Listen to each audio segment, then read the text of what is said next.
제가 사과할 게 하나 있죠. 제가 기억하실지 모르겠는데 이런 사건을 소개해드린 적이 있죠. 요약하면은 노란 우비 입으신 분이 60대 할머니이신데 이분을 20대 미성년자들이 교복을 입고 이 꽃으로 툭툭 때린 그런 혐의를 좀 받고 있었어요. 미성년자 학생들은 담배를 사줄 거야 안 사줄 거야 라고 하면서 60대 할머니분의 머리와 어깨를 이 꽃으로 가격하면서 조롱하고 놀리고 손수레를 걷어차기도 했다고 알려졌었습니다. 조금 더 안 좋았던 게 이 꽃이 여기 있는 하얀색 꽃이 근처에 있던 그 소녀상에 헌화되어 있던 꽃을 이용해서 이런 행위를 한 것이라고 알려져서 정말 공분을 좀 많이 샀던 것 같아요. 자, 그런데 제가 사과드릴게. 제가 이 사건을 소개해드리면서 제가 처음 뉴스에서 이 사건을 접할 때는 이 할머니 분이 이 미성년자, 이 학생들이 자기 손자 같다고 하면서 처벌을 원하지 않는다라고 밝혔다라고 제가 봤어요. 자, 우리가 알기로는 이 폭행죄 같은 경우에는 이 피해자가 처벌을 원하지 않게 되면은 공소권 없음이 나와요. 그래서 처벌할 수 없을 것이다 라고 예상을 했었는데 반전이 있었죠. 자, 구속이 됐어요. 구속. 자, 경기 여주경찰서는 폭행 등 혐의로 A 10대 등 2명을 구속했다라고 밝혔는데 자, 저도 구체적인 사실관계 기록까지 좀 보고 검토해드린 게 아니니까 뭐 틀릴 수 있어요. 변호사도 일단 틀릴 수 있는데 자, 이거는 너무 급발진이 아닌가 싶은 생각은 좀 들긴 들어요. 어쨌든 사이다 같은 소식, 박수.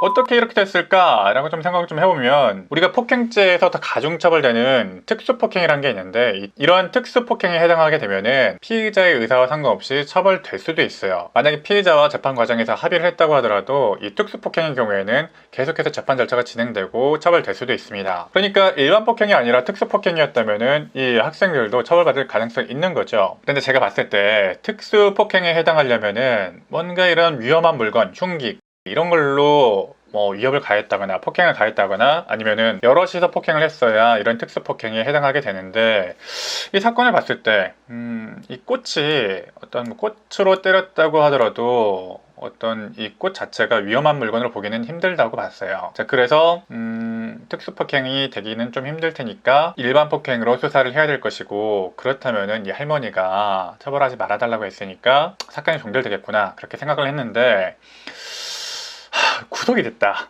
네. 제가 최근에 이런 미성년자라도 자기의 책임을 충분히 져야 된다, 수사를 해야 된다라는 취지로 설명을 좀 드리고 있긴 한데 갑자기 구속이 됐다고 하니까 왜 그랬을까? 이런 경우에는 다중에 의한, 여러 명에 의한 폭행으로 봤을 가능성이 있겠다 싶은 생각 좀 들었어요. 실제 폭행한 사람이 한 사람이더라도 공범이 방조를 하거나 어느 정도 기능적인 공여를 한 부분이 있다면은 그것은 공범이 되거든요. 그랬을 경우에는 특수폭행으로 의율할 수도 있겠다, 수사를 할 수도 있겠다 라는 생각 좀 들긴 듭니다. 어쨌든 이 사건에서는 이 두 가해자가 미성년자이었음에도 불구하고 구속이 됐고 처벌받을 가능성이 좀 커졌다. 자, 이렇게 정리할 수가 있겠습니다. 구속은 어쨌든 사이다 같은 소식 하나 전해드렸습니다. 그러니까 미성년자라도 잘못하시면 안 됩니다.